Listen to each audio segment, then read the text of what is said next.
నేను మొదటి నుంచి కూడా ఫోన్ ట్యాపింగ్ విషయంలో అన్ని విషయాలు చెప్తూ వస్తున్నాను. నేను అందరికంటే ముందు ఆరోపణ కూడా చేసిన నేను ఇది హైదరాబాద్ కేంద్రంగా జరిగింది, సిరిసిల్ల కేంద్రంగా జరిగింది. ప్రణీత్ రావు అనే వ్యక్తి ద్వారా సిరిసిల్ల కేంద్రంగా ఈ ఫోన్ ట్యాపింగ్ జరిగింది. సిరిసిల్ల కేంద్రంగా జరిగిందంటే ఎవరి అనుమతితో జరిగింది, ఎవరి కన్నుసరణలో జరిగిందో అందరికీ తెలుసు. మరి సిరిసిల్లనే ఎందుకు కేంద్రంగా ఎంచుకున్నారో కూడా తెలుసు అందరికీ. కాబట్టి దీని మీద విచారణ జరపాలి. ఇవాళ ప్రభాకర్ రావు అనే వ్యక్తి అనేక కుటుంబాలను నాశనం చేశాడు. అనేక మంది మాలాంటి కార్యకర్తలు ఉసురు పోసుకున్నటువంటి మూర్ఖుడు ప్రభాకర్ రావు అంటాడు. ఈ ప్రభుత్వం రాచమర్యాదతో చేస్తున్నది. ఈ ప్రభుత్వం ఏర్పడిన తర్వాతనే ఆయన ఇక్కడి నుంచి వారిపోయాడు. ఈ ప్రభుత్వం కాంగ్రెస్ పార్టీ ప్రభుత్వం ఏర్పడిన తర్వాతనే ఫోన్ ట్యాపింగ్ నిందితులు అందరూ తప్పించుకునే ప్రయత్నం చేశారు. అమెరికా ఎప్పుడు వారిపోయాడు? కాంగ్రెస్ పార్టీ ప్రభుత్వం ఏర్పడిన తర్వాత. ఇలా కూడా కోర్టుకు పోయాడు. కోర్టు నుంచి ఉత్తర్వులు తీసుకొచ్చాడు. రాచమర్యాదతో వేయాలని చెప్పి ఉత్తర్వులు తీసుకున్నాడు. కోర్టును గౌరవించాల్సిన బాధ్యత మనకు ఉంది కాబట్టి దానికి అనుగుణంగా తప్పించుకునే ప్రయత్నం చేస్తూ ఉన్నాడు. ప్రభాకర్ రావు కానీ రాధాకిషన్ రావు అనే వ్యక్తులు కానీ వీళ్ళిద్దరూ అనేక మంది ఇతర పార్టీలకు సంబంధించిన కార్యకర్తలు ఉసురు పోసుకున్న వ్యక్తులు వీళ్ళు. ఇవాళ ఇతర పార్టీ నాయకుల ఫోన్ ట్యాపింగ్ కాదు, బీఆర్ఎస్ పార్టీ నాయకుల ఫోన్ ట్యాపింగ్ కూడా చేశారు. భార్య భర్తలుంటే ఫోన్ వినడమే, కొడుకు తల్లింటే ఫోన్ వినడమే. కాబట్టి జడ్జిలు కూడా ఫోన్ ట్యాపింగ్ చేశారు. కాబట్టి దీన్ని సిబిఐకి ఇవ్వాల్సిన బాధ్యత రాష్ట్ర ప్రభుత్వం మీద ఉంది. ఇదే ముఖ్యమంత్రి గారు ఎన్నికల సమయంలో అనేక సందర్భాల్లో సిబిఐ విచారణ జరపాలని ముఖ్యమంత్రి గారు కోరారు, రేవంత్ రెడ్డి గారు కోరారు. మరి వాళ్ళ ముఖ్యమంత్రి అయ్యారు. ఫోన్ ట్యాపింగ్ విషయంలో విచారణ తూతూ మంత్రంగా సాగుతున్నది. వాళ్ళు కేవలం అధికారులకే పరిమితం చేయకండి. ఇవాళ వాళ్ళ వాంగ్మూలంలో ఏం చెప్పారు? పెద్ద ఆయన చెప్తే మేము ఫోన్ ట్యాపింగ్ చేస్తామన్నారు. పెద్ద ఆయన ఎవరు? పెద్ద ఆయన కల్వకుంట్ల చంద్రశేఖర్ రావు అని చెప్పి క్లియర్గా దానిలో వాంగ్మూలంలో స్టేట్మెంట్లో రికార్డ్ అయి ఉన్నది. ఆల్రెడీ రాధాకిషన్ రావు స్టేట్మెంట్లో పెద్ద ఆయనే కేసీఆర్ చెప్తే మేము ఫోన్ ట్యాపింగ్ చేస్తామని చెప్పి ఆయన స్టేట్మెంట్ ఇచ్చినప్పుడు నోటీస్ ఎవరికి ఇవ్వాలి? కేసీఆర్కు నోటీస్ ఇవ్వాలి. సిరిసిల్ల ఎవరి కేంద్రంగా జరిగింది? కేసీఆర్ కొడుకు కేంద్రంగా జరిగింది. మరి వాళ్ళిద్దరికి ఎందుకు నోటీస్ లేరు? అంటే ప్రభుత్వం వాళ్ళని కాపాడే ప్రయత్నం చేస్తున్నది. లోపాయికార ఒప్పందం కాంగ్రెస్కును బీఆర్ఎస్కు లోపాయికార ఒప్పందం. ఇవాళ క్లియర్గా రాధాకిషన్ రావు వ్యక్తి స్టేట్మెంట్ ఇచ్చినప్పుడు ఇప్పుడు అదే అధికారుల వంగుల్లో మా బండి సంజయ్ ఫోన్ ట్యాపింగ్ చేసినాము, ఫలానా వ్యక్తులది ఫోన్ ట్యాపింగ్ చేస్తామని చెప్పి ఇచ్చినప్పుడు మాకు నోటీస్ ఇచ్చినప్పుడు దీనికి కారకులైనటువంటి వ్యక్తులు కేసీఆర్ అని చెప్పినప్పుడు కేసీఆర్కు ప్రభుత్వం నోటీస్ చేయడానికి ఎందుకు వెనుకడుగు చేస్తున్నది? సిరిసిల్ల కేంద్రంగా ఫోన్ ట్యాపింగ్ చేసినప్పుడు కేసీఆర్ కొడుకు నోటీస్ ఇవ్వడానికి ఎందుకు వెనుకడుగు చేస్తున్నది?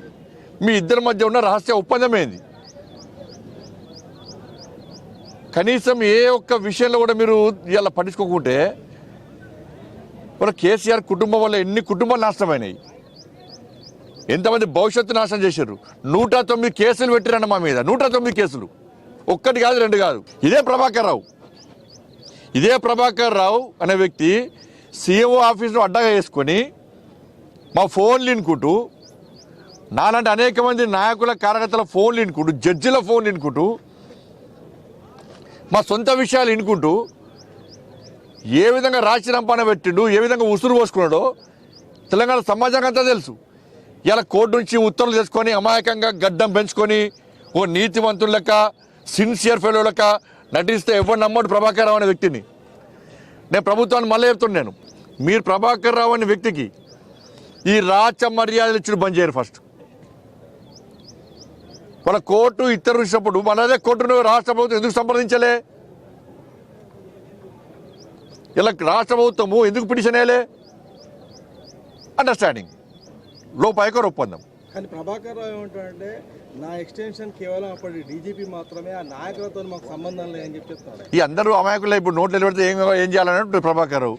అందరు నాశనం చేసిందే ప్రభాకర్ రావు. ఎవరు తెలుసు? మీకు తెలుసు, మాకు తెలుసు. 100 సార్లు అయిపోయి నేను సీఎంఓ ఆఫీస్లో ప్రభాకర్ రావు మొత్తం సర్వనాశనం చేస్తున్నానని చెప్పి ప్రభాకర్ రావు డ్యూటీలో ఉన్నప్పుడే నేనే చెప్పిన. ఇవాళ అంతెందుకు ఈ దొంగ పేపర్ లీకేజ్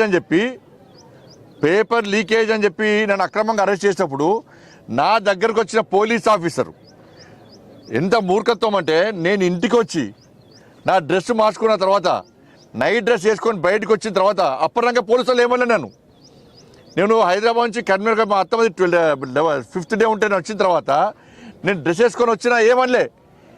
అప్పటిదాకా పోలీసులు నాతో ఉన్నారు. నేను ఇంట్లోకి పోయి డ్రెస్ మార్చుకొని వచ్చిన తర్వాత నా దగ్గర పోలీస్ ఆఫీసర్ ఏమన్నాడు, ఫోన్ చేసి సార్ నైట్ డ్రెస్ వేసుకున్నారు సార్ పట్టుకపోన్నాడు. ఈ పోలీస్ ఆఫీసర్ ఇంకో పోలీస్ ఆఫీసర్ మాట్లాడుతున్నాడు. ఏమని మాట్లాడు, సార్ ప్రభాకర్ సార్ మాట్లాడినారు సార్, ప్రభాకర్ సార్ అరెస్ట్ ఏమన్నారు సార్ అని ఈ పోలీస్ ఆఫీసరు ఇక్కడ పోలీస్ ఆఫీసర్ మాట్లాడుతూ నేనైనా సాయన నేనైనా అంటే నైట్ డ్రెస్ మీద బండి సంజయ్ని గుంజుకపోవాలి. నైట్ డ్రెస్ మీద బండి సంజయ్ని అరెస్ట్ చేసి మొత్తం దింపాలి. ఇది ఎవరు కుట్ర? ప్రభాకర్ ఆదేశాల మధ్య జరిగిన కుట్ర. సంజయ్ గారు ఇప్పుడు షర్మిల ఫోన్ ట్యాప్ అయింది కదా, కవిత ఫోన్ కూడా ట్యాప్ అయిందనే అనుమానాలు వస్తున్నాయి. దీన్ని మీరే ఉంటారు. అరే నేను సొంత బీఆర్ఎస్ పార్టీ నాయకుల ఫోన్లు కూడా కేసీఆర్ అనేది ఆయనకు అనుమానాలు ఎక్కువ. కేసీఆర్కు అనుమానం పుట్టినాకనే కేసీఆర్ పుట్టాడు. కాబట్టి ఇంత మూర్ఖత్వం జరిగినప్పుడు కాంగ్రెస్ పార్టీ ప్రభుత్వము కేసీఆర్ కొడుకు ఎందుకు నోటీస్ ఇస్తలేదు? రాధాకిషన్ రావు స్టేట్మెంట్ ఇచ్చిన తర్వాత ఎందుకు నోటీస్ ఇస్తలేదు? ప్రభాకర్ రావు అనే వ్యక్తికి రాచ మర్యాద లేనిది. దీనికి అంతటి కారణము వీళ్ళే. వీళ్ళని కాపాడే ప్రయత్నం కాంగ్రెస్ పార్టీ ప్రభుత్వం చేస్తున్నది. మాకు నోటీస్ చేయడం కాదు, మమ్మల్ని ఈ ఎవిడెన్స్ కోసమో స్టేట్మెంట్ కోసం పిలవడం కాదు. మేము ఎక్కడికైనా వస్తాం, మేము 100% వస్తాం. మేము రెండు మార్గం తీసుకుపోండి. కేసీఆర్ అనే వ్యక్తి కేసీఆర్ కుటుంబము తెలంగాణ రాష్ట్రాన్ని సర్వనాశనం చేసిర్రు. ఇప్పుడు నేనేమంటున్నా అంటే ప్రభాకర్ రావు అనే వ్యక్తి అమెరికా నుంచి ఇండియాకి వచ్చినప్పుడు